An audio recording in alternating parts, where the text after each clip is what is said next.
Okay, so this is kinda odd, but what is Mace Plays EX? Well, to put it in Macean terms, think of an abridged Let's Play, awfully similar to Civ 11, minus the robots and a correctional facility. And that's pretty much the Mace Plays EX. Anyways, how's the Ultra Kill videos doing? Outstanding. Now back in 2002, WayForward, after years of trial and error, finally released Shantae to the public, on the Game Boy Color in limited quantities. It did receive rave reviews, citing the technically impressive looks, unique gameplay and stuff. Then around late 2002 to early 2003, they started working on a sequel for the GBA, with ambitions, and even had a plug-and-play port planned.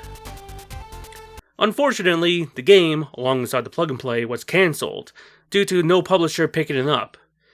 I mean, no publisher means no investment, no budget, no cartridge manufacturing, no game, pure and simple. There's also the other reason, and that's the oversaturated market of platformers and the impending release of the DS. Reportedly from creator Matt Bozon, the game was roughly 50% complete before its cancellation. Now, I mean, we got some footage of the original version, let alone leaked build of what could have been. Although this demo is only showing the first part of the game, with the end screen citing some ambitious claims. Spoilers, most of them are downsized, the minigames were cut, and the only thing that made it in fully was the battle mode. Now, after that eventful 2015 stream showing the game in action, it's mostly silence, until I made a Lost Legend on some canned Shantae games. And then sometime in July 2023, there was a direct stream from the company Limited Run Games. They did some WayForward games before, even re-released Shantae on both the GBC and Nintendo Switch, along with the sequels. One big reveal for me was WayForward brought the cancelled GBA Shantae game back from the dead, and decided to finish this accolade once and for all, releasing on the very handheld that was intended for, along with some other consoles too. Now, I heard Limited Run had some quality products, but not without some sin. I mean, leaving people in the dark, some shady practices, selling a meme collector's edition of Doom for $666.66, and the fact that the products came out late, like this one. Originally, the game was supposed to ship sometime in late December 2023, then it got pushed back a few times until its final shipment came in April 2025. I'm taking a wild guess and say that the reason why it's taken so long is because of the non-GBA versions, which are ported to Unity. Now, enough nonsense, let's play this resurrected piece of media that's sold for money. Yeah, in case you're wondering, I'm going to play this as God intended, using an emulator MGBA. If you're playing the console or PC versions, then there's only some minor enhancements, mainly high-res UI, character portraits, and high-def cutscene art. Okay, that and the 3 extra costumes that amplifies the damage for 3 of your magic items, as DLC. In the GBA release, the only alt is the swimsuit, and that's an unlockable by the way.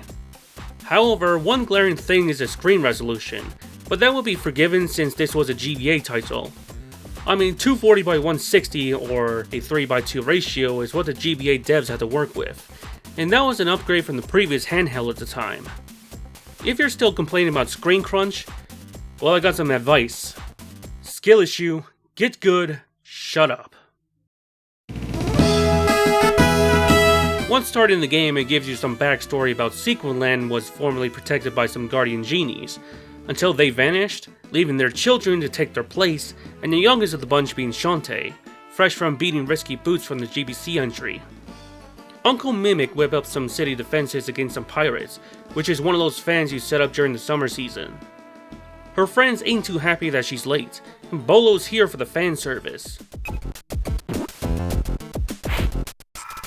Oh, keep this in mind, this is the second game in canon.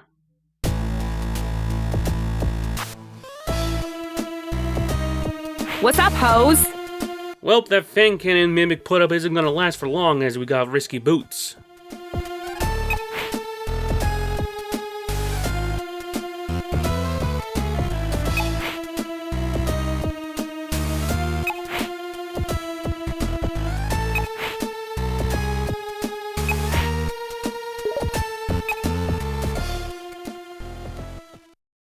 Now it's time for some action. Plus some basic tutorials pop up like attacking and movement. New additions include dancing now attracts items fallen from pods and enemies, secrets, and secret squids. Boss fight ensues, and the thing here is that Risky's gonna ore farm while shooting cannons from her bug zeppelin thing. Well, Shantae can parry that.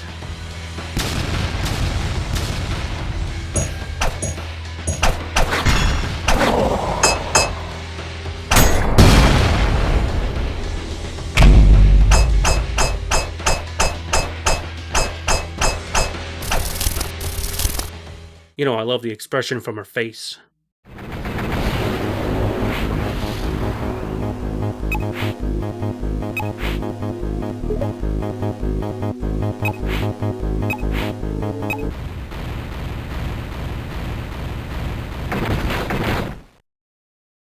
Are you expecting free falling and fighting a pirate?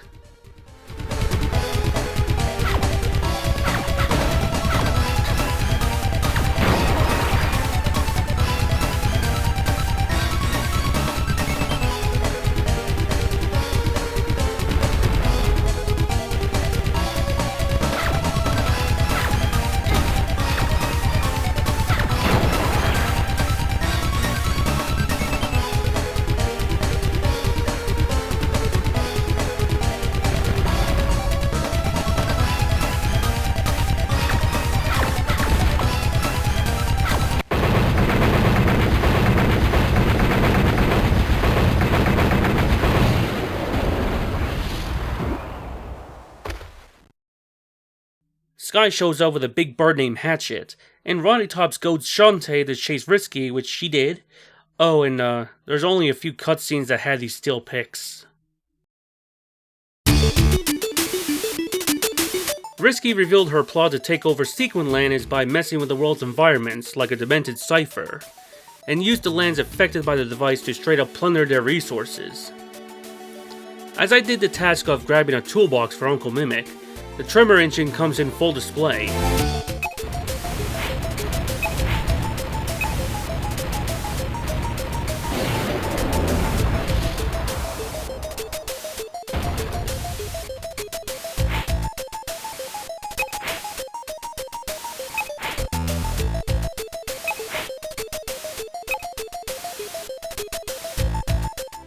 Now the coast of Scuttletown is now in the dunes of Tatooine or somewhere. The gang came up with a plan and Unk told them about the Relic Hunters Guild, who are a band of archaeologists. Meanwhile, Risky had a contingency plan to release 3 imprisoned monsters known as the Mucklords, who are tasked to kidnap the Relic Hunters because she had a mole who eavesdropped their plans. Still a mystery how she could understand them. Exploring the limited space of Scuttletown and Shantae's now dry lighthouse, Lizardmen showed up, confused and stuff. One of them gave her the map to Mining Town, which is essential. Asking Bolo about the machine revealed he had a baby brother named Pongo, who went missing. Giving the map to Sky, the game has a fast travel system. Sadly, the original Mode 7 flight mode from the demo was cut, but I'm guessing it's a technical nightmare to work with the game's land shifting themes. Also, wanna know something? So I told you that the game was half done before it got cancelled back in 04. So when I mean half, I meant code and assets are half done. When I looked at the background as of now, that's from Risky's Revenge. The sound effects?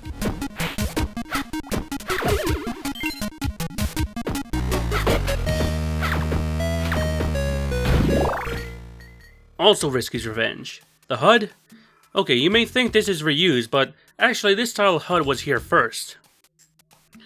The game not only reused Risky Revenge assets to fill in the space, there's also some Pirate's Curse in there too. Now not everything's reused to fill in the space. There are some new assets thrown in, like there's Furry who has a penchant of old lost media. Also, here's Pongo, living his best life in the cave.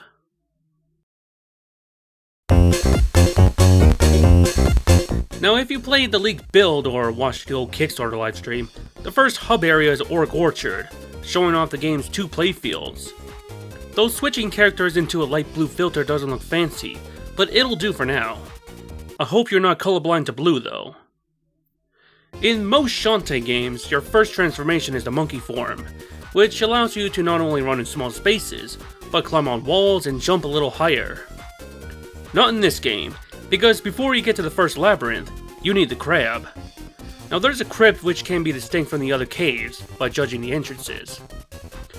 Now, the crypts are just a bite-sized labyrinth, so you gotta do a little platforming here, some puzzle solving there, until you enter this room with a sarcophagus full of swords. Just hammer those in, and you're introduced with the pain in the ass formerly named...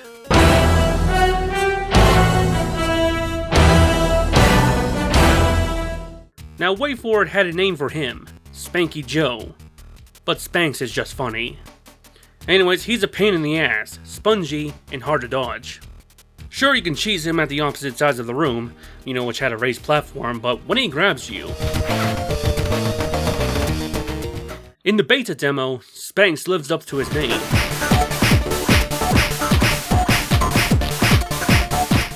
Sadly, that was changed to straight up Vor instead, which I openly kink shame. I mean, in my opinion, Vor is just low cannibalism, and don't know why some people get off to this. Don't get me started with the variants. Anyways, hair whip his ass and Spanx keels over, spawn the chest, and head to the fountain room to use the wish charm to summon a genie who'll give it to you. Oh right, you don't walk up to those fountains to summon a genie, you need a wish charm to do that. Crab Model Hermit lets you move around on the sea floor. One nifty feature that applies to all forms is that you can turn back to normal anywhere, and you can quickly switch back to the previous. Originally you have to input a button combo, and thankfully that was not implemented. The demo never did this either. After getting the crab, navigated the forest to see Risky Boots telling her minions to guard the tremor engine, this is the first time we get to use ourselves, and the selling point to this game? Shifting the background.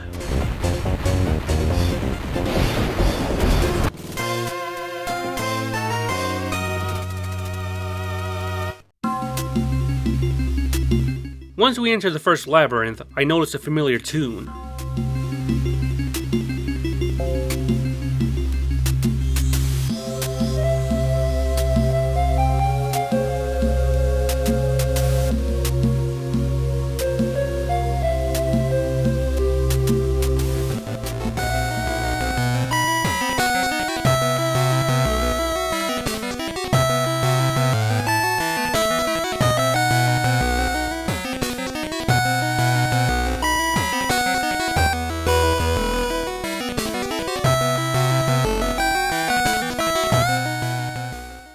Finally, a proper remix to the best tune.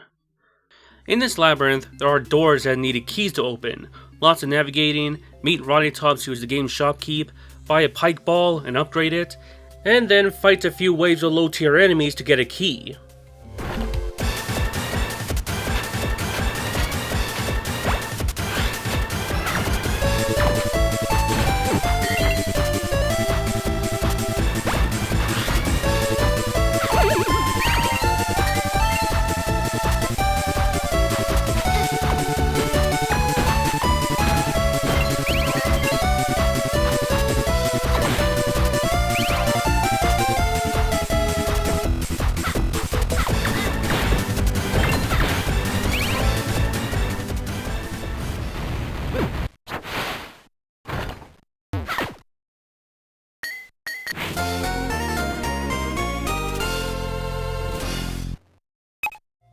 Next, I enter this particular room with a chest that opens up a magic seal from Risky's Revenge.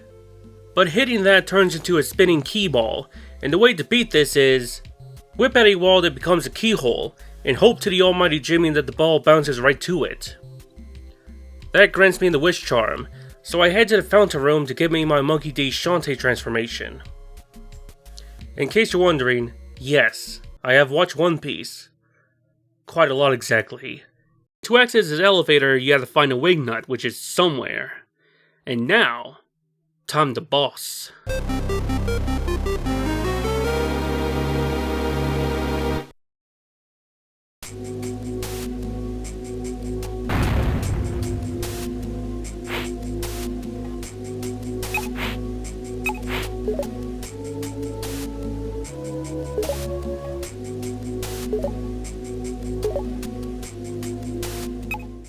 bosses in Risky Revolution are the weakest part of the game. Sure, they put up some sort of challenge, but Mishmash, Flim Flam, Spim Spam, Jam Clam, or whoever the third guy is, are not memorable. I mean, these pale in comparison to the other entries. You know, the Sirens, the Barons, Nega Shantae, and even the Giga Mermaid stood out. Not because of the horny fan art, you goons. Even the GBC had some cool bosses that utilized the transformations.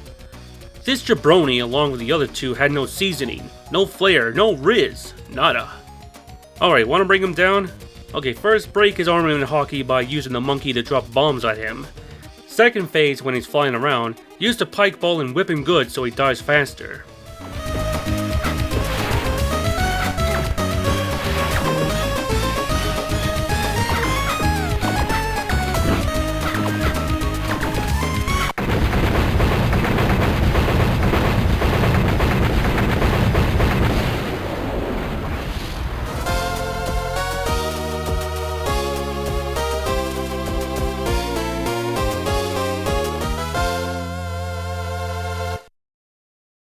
Yeah, you want to know something? The DLC amplifies the specific item's damage, and when I was recording clips of me bearing the costumes, the base Storm Puff against Spanx makes it a breeze.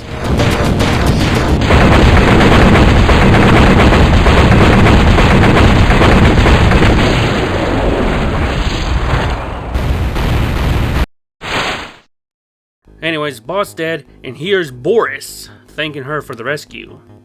Now one down, two to go. Now before leaving Orc Orchard, you can go to the various caves that you normally can't get through before, one of which requiring the monkey to nab a heart container, and another required the crab to access an underwater cave to nab the first artifact, Crab Flint. Drops tiny electric bombs that could power machines. Oh yeah, all forms have an artifact, like Risky's Revenge. Now the chapter ain't done yet, so you return to Mining Town to use the crab to reach Pongo, and this leads to my favorite joke in the game. Hey kid, how in the world did you wind up here? Can't you speak? Well, either way, you're safe now, so head back home, the exit's that way.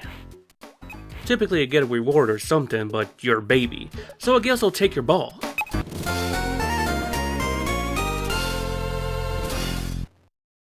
Okay, on with the quest.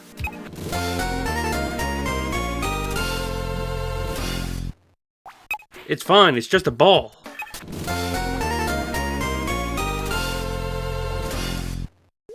Fine, I'll give it back. Wait, no, it's made of metal. If it's a mechanical part, I'll probably need it.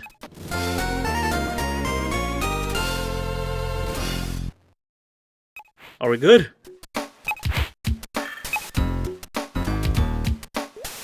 I said, are we good? Each chapter, you only needed one cog. Now return to Scuttletown, you handed Bolo that cog you stole from that boy, and suddenly it's fixed, and you can shift the town back to normal.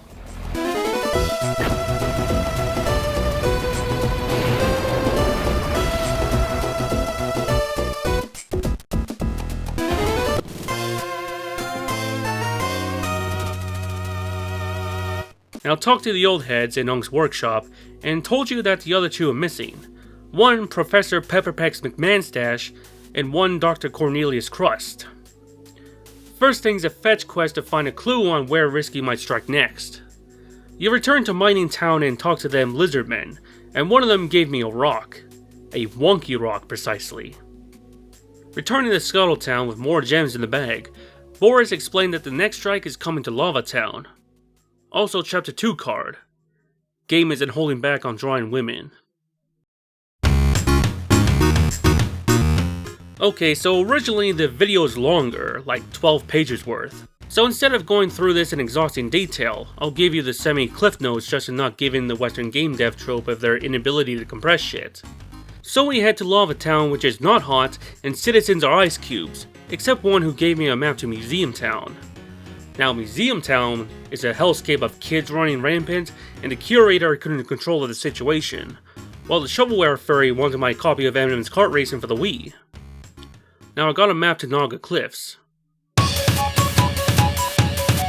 Now, Naga Cliffs is a biome full of snake women, spear moles, and very tanky archers.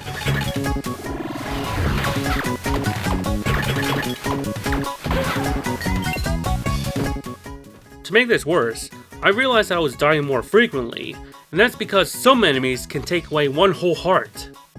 Now that is just plain evil. Now to open up the second labyrinth is to utilize the tremor engines, and crab spark bombs to power up 6 generators. The first ones are easy enough, but those obvious stone blocks are in the way. But how? Easy, there's a crypt nearby. Spank spanks with pike ball, and obtain the Zack Scott special, and bulldoze the blocks with ease. Unfortunately, activating the remaining generators are a pain in the ass, and this clip alone took me over a half hour just to reach the second labyrinth. The second labyrinth ain't so bad, but when you start seeing those spider webs, then you know what form you'll get next. It's a lot of platforming, fighting waves of enemies, doing the same block puzzle 3 times to get keys, and eventually, collect the wish charm to become Spooter.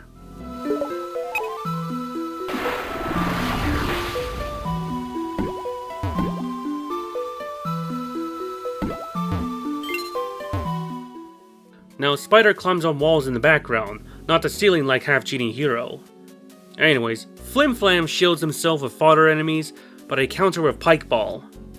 His other attack is him going to the background and spawn enemies, and there's a door for you to go in and start wailing at him. Now, no second phase unless you count the fodder shield where one of them is red, and if you hit that, he just sends all of them at you.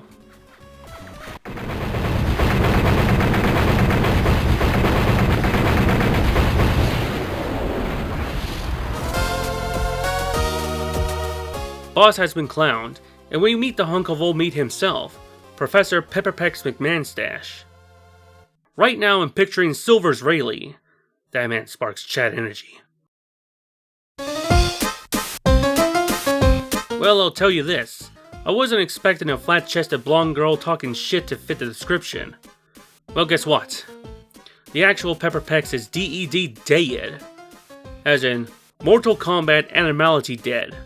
And she stole his name, his title, his flow, and even his drip.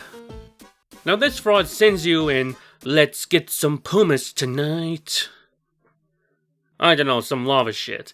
I spent a good 15 minutes bumbling around, until I forgot I could break those frozen girls from their icy prison.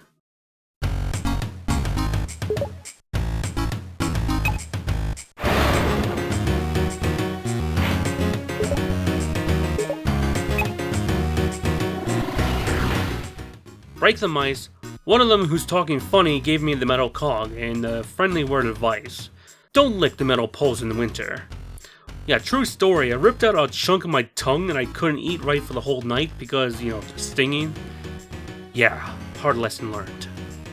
Anyways, back to Museum Town. Handed Bolo the cog, shift the land spec to normal, entered the museum, got some Gorilla Glue, and the Spider Venom artifact that shoots poisonous projectiles that doesn't consume magic. Return to Lava Town for the aftermath. You talk to the one girl thanking you for bringing back their waifu, and then handed her the Gorilla Glue for keeping the statue in place. And then, the cleansing will start. So what's the cleansing?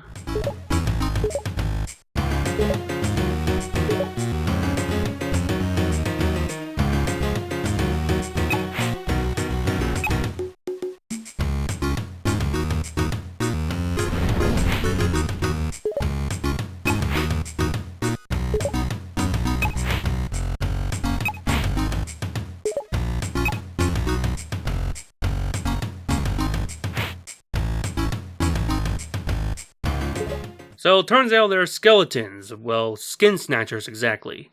And this girl dreams of finding a man and steal his face. Okay, that's just fucked up. But got to Pumice and then chapter 3 commences. Entering the bug-infested Bog Town, and we got some hot bug milfs in your area. Shut up, the game said that they are. The bug milfs are panicking because their larvae couldn't pupate properly without the slime and vomit, and they believe that the Royal Palace had something to do with it. Yeah, the Royal Palace wanted their bug vomit, before giving me the map to go there. Heading to the palace, we meet some of Sequinland's finest, and this is a first in the Shantae games. We get to see the Sultana herself. Technically speaking, the Queen.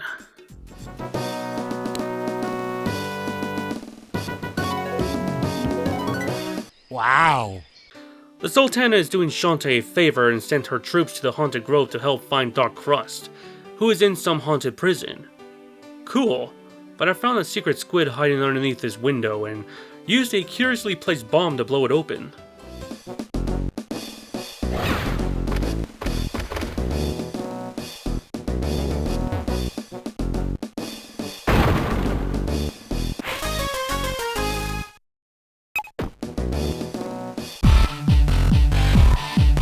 Haunted Grove. Full of zombies, weird cycloptic back dogs, these red dudes from Orc Orchard who will bounce into different playfields, and demon girls who possess royal knights that I can't hair whip, but will go down with one upgraded fireball shot.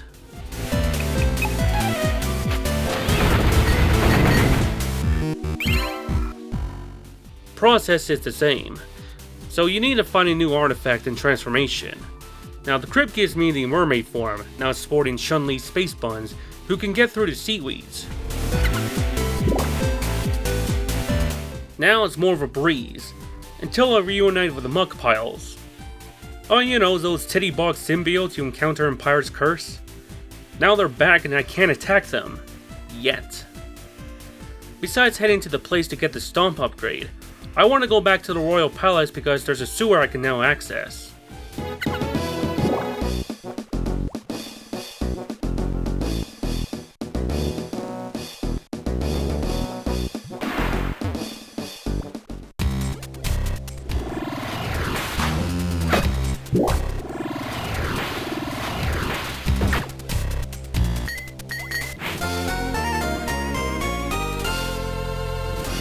A metal cog?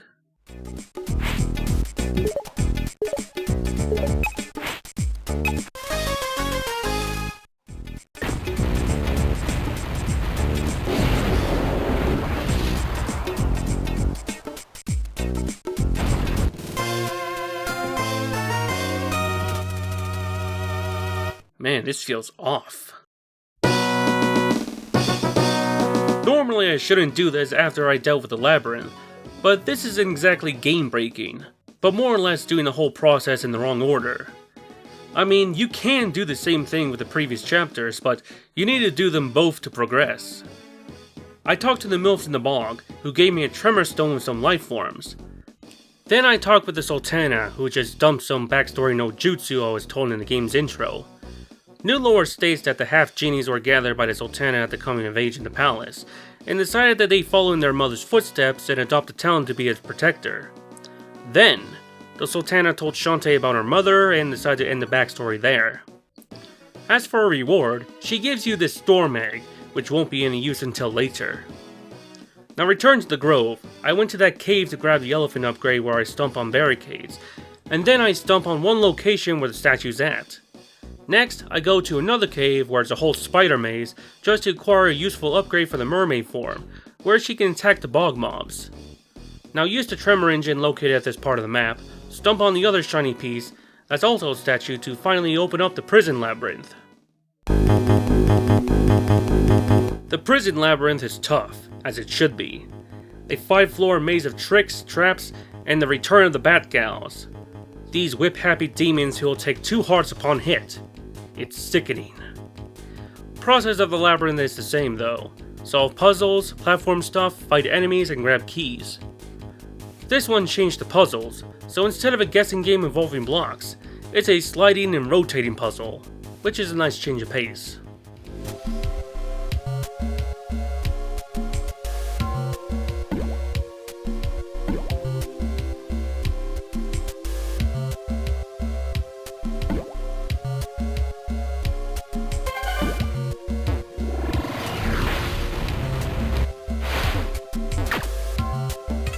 The hard part is this room, where you have to monkey and spider your way up.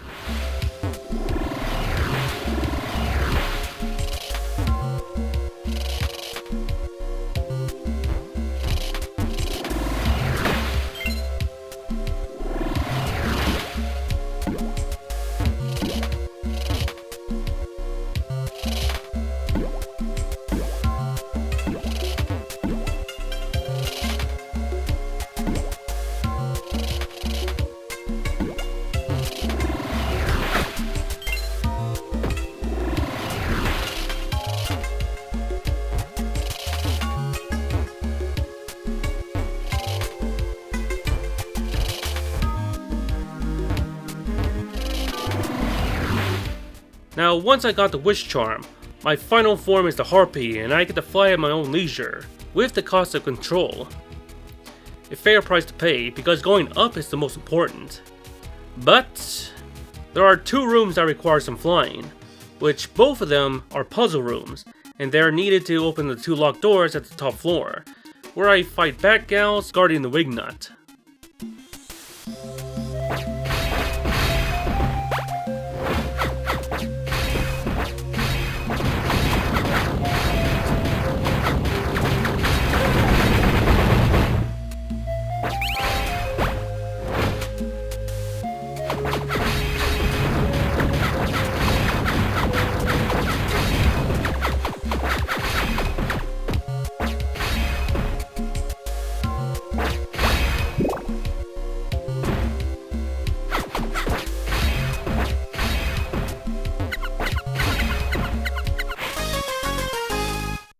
Where you going? Don't you ignore me. This is a perfectly good moment to throw your life away.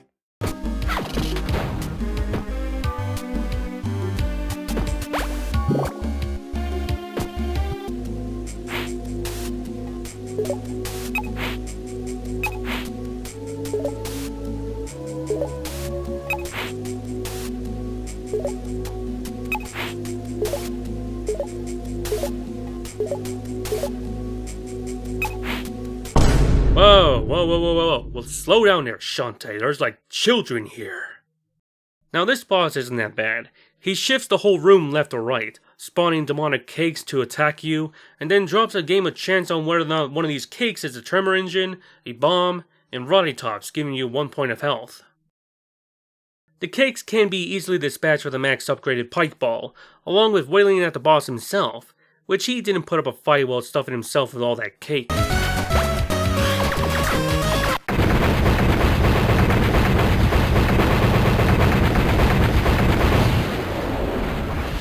Now, boss has been clowned and fat-shamed, and we get to rescue a relic hunter who is literally a dinosaur, Dr. Corn Crust. Yeah, no comment. I went to one more cave to obtain the harpy talons, and rest assure you, I never used the talons. Or the spider venom. Returning to Scuttletown, the Relic Hunter's wild plan is to create a micro-tremor engine to make an eruption so the magma underneath would make a more solid foundation for Sequinland. I handed over the Tremor Stone and sent off for a fetch quest on obtaining some more storm eggs for it to work. I'll spare you that, and got the micro-tremor engine. Returning to this chasm from the start of the game, it's now littered with high-tier enemies. I bought some health vials and an upgraded storm puff, because why not? So I placed that MTE to the pillar, and look who shows up.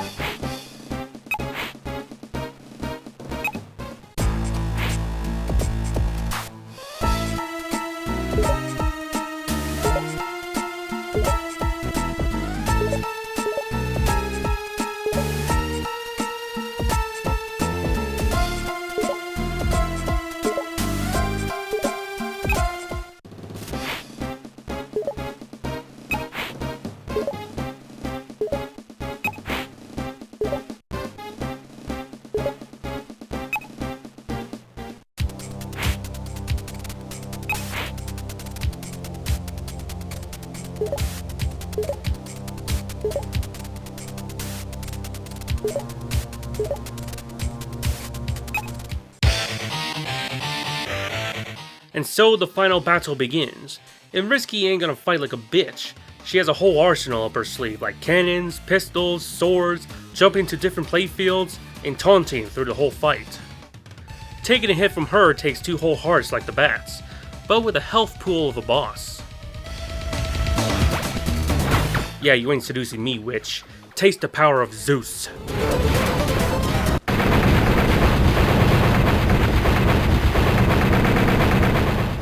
Risky's grand plan is to plunder the 3 towns to gather materials, rare metals, forgotten alchemy, and royal jelly, just to create the Tinkerworm. Tinkerworm's main advantage is to send it flying, while it'll be controlled by the 3 forgettable clowns in Risky boots. One shoots a spread shot, other shoots weird green spike balls, then cake mines, and lastly 3 cannonballs that spawn 1 Tinkerbat. The worst attacking from those, but the stingy timing on whether or not the Tinkerworm flies across the screen at ground level. So you gotta turn into a monkey or harpy to dodge that one attack. My solution is to power my hair, powered up pike balls, and patience to bring this machine down.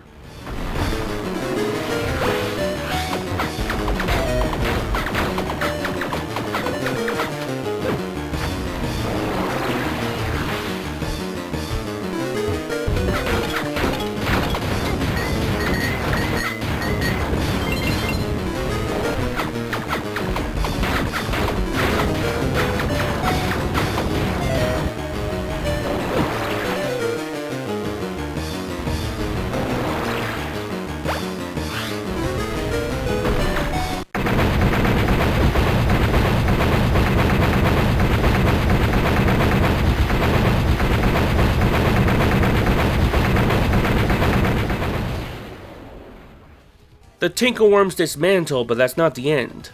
The Three Stooges decide to ditch Risky last minute. The underground's starting to erupt with hot magma, and we have a recycled boss fight, but we're falling upwards, and I could use items.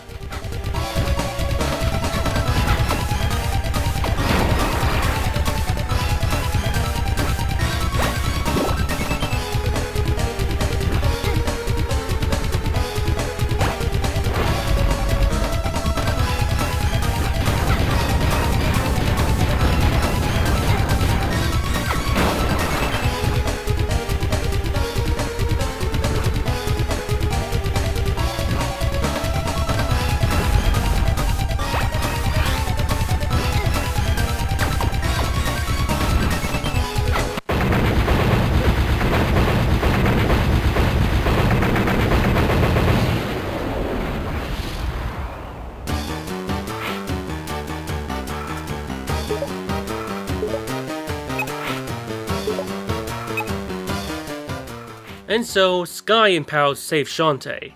Scuttletown is saved as the lava is cooled down and sealed the cracks, and Day is saved. Then we get some bits that bridges the gap between the next game and the canon.